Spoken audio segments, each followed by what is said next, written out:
Tumalon yan? Happy New Year! Sinyan Kyla! Tantang! Oh!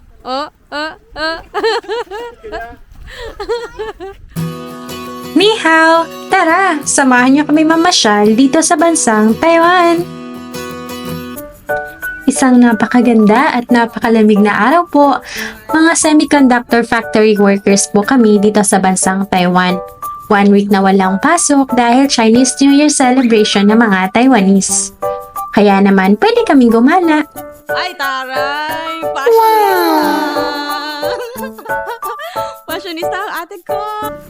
Minsan lang kami magkaroon ng long vacation kaya naman nag-set na agad kami ng mga kawork ko ng tour sa Alishan Chai. Sobrang kulit pero sobrang saya din nilang kasama. Medyo nasobrahan lang.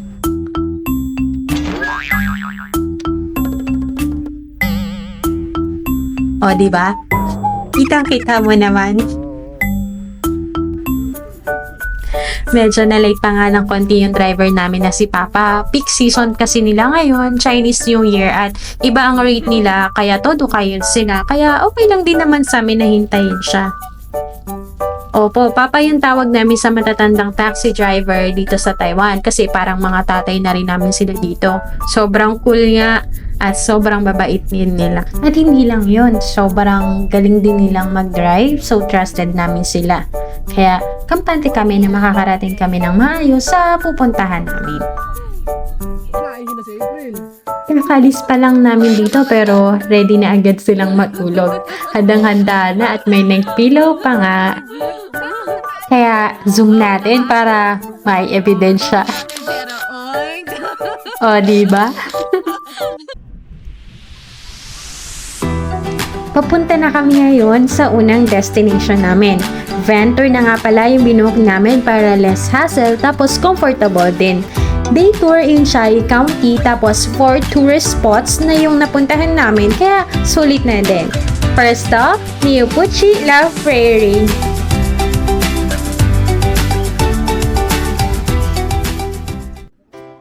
We're here!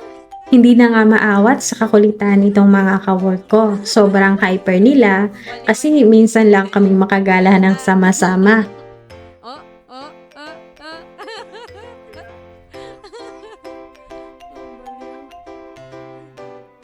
Yung nature of work kasi namin is 12-hour shift tapos iba-iba kami ng teams kaya iba-iba din kami ng day off. So kapag mga Chinese New Year, noon lang kami nakakagala ng sama-sama. Kaya ini-enjoy talaga namin.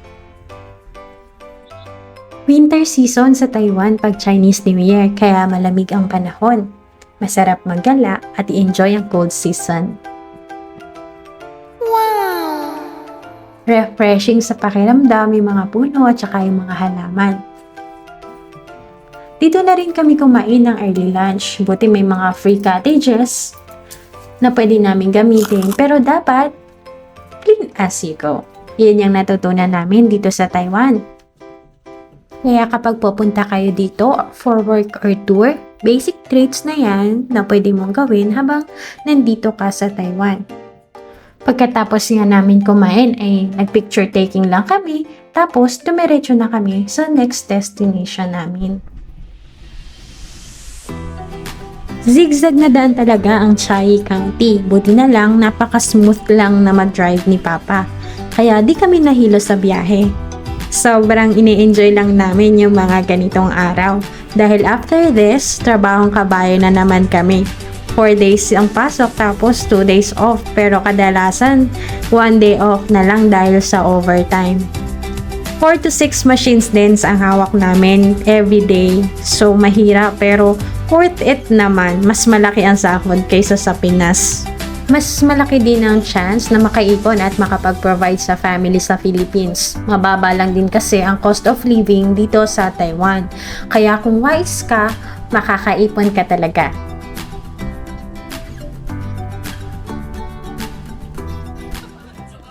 Bago makarating sa next destination, nag-stop over muna kami dito sa napakagandang sightseeing along the way. Nagpahinga muna si Papa sa mahabang biyahe. So, okay lang din naman sa amin para makapag-picture-picture na rin kami along with the nature of Taiwan.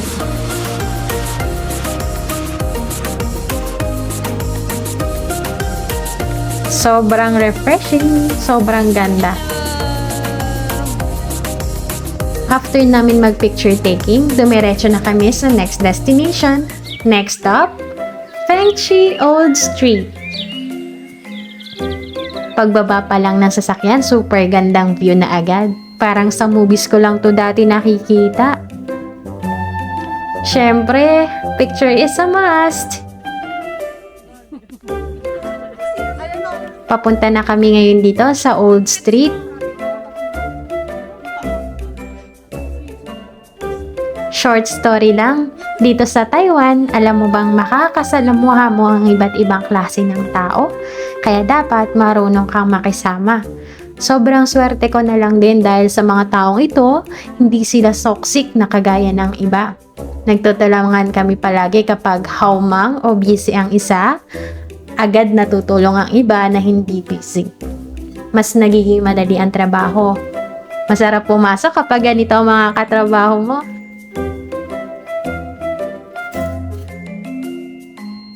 Ito na nga pala yung Old Street. Ang dami-daming tindahan na pwede mong bilhan ng mga Taiwanese products. Syempre, sabi ni Papa, maraming budol dito kaya mag-iingat daw kami. Kaso parang nabudol din kami agad ng coin machine na ito. It's a souvenir machine na makakakuha ka ng coin. Imprinted na yung train ng Alishan. Maganda siyang souvenir. O, diba? Enjoy na enjoy sila. Sa halagang 50 NT, makakakuha ka ng coin na yan. Kaso, ang problema, wala ka pong barya. Sobrang ganda ng Old Street dito. May mga lanterns na kagaya niyan.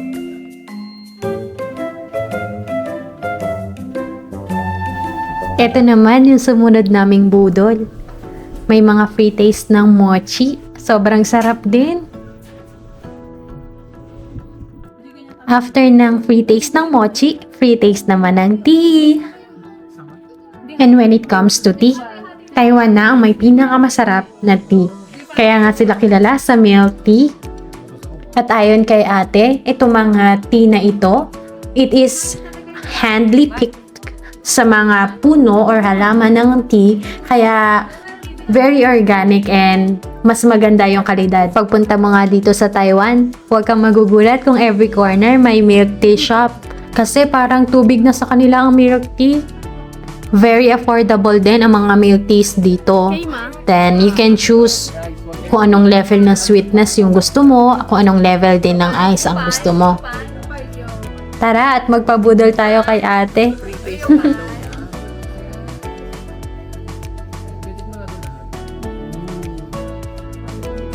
，this moment is winter. That's winter tea. Winter tea. Winter tea， 冬天。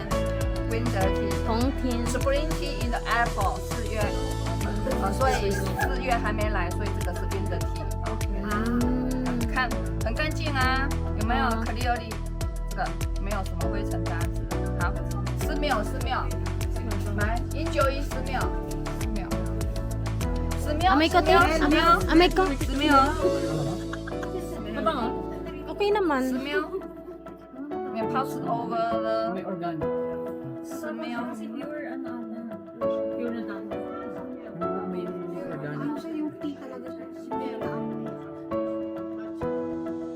乌龙茶。那么茶。不一样。 Ito na nga, tapos na si ate na gumawa ng tea. Taste test na. Tagay na. Ito na ba yun? Ito na ba yung jazz? Ito na ba yung tagayan? Ito na yan, wala nga parang na yan. Kaya mag-video kayo, tapos ang background yung tarat, tagay tayo. Yun. Ay, ganda. Walang ilaw. Wala pang ilaw. Ipo na.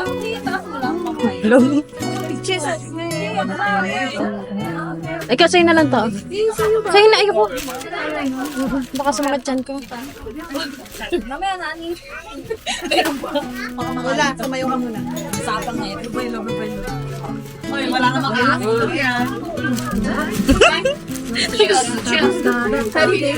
Happy New Year! Sinyan Twilight!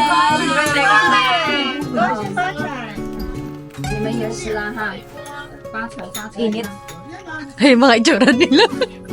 Masarap naman eh. Okay siya. Ano lamig? Parang nilasang yung sa dulo. May aftertaste.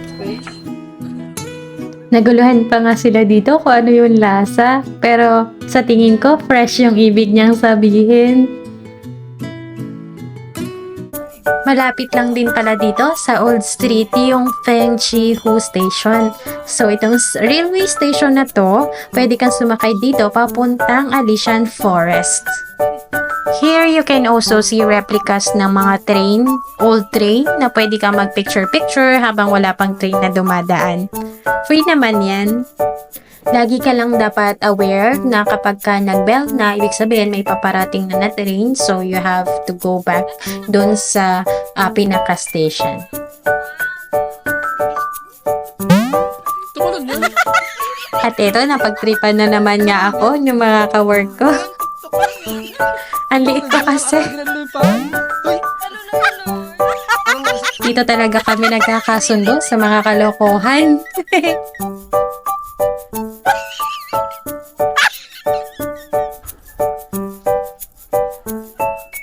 Sa mga gala talaga, hindi mawawala ang picture taking.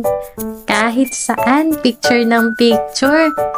Tapos, meron ka pang mga kaibigan na mga grabe, feeling photographer talaga. Iba't iba talaga ang trip nito mga to.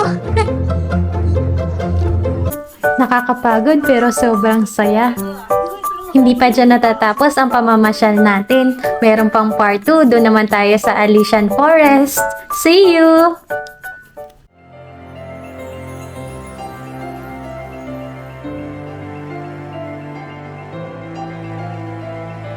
Please don't forget to like, share, and subscribe. Thank you!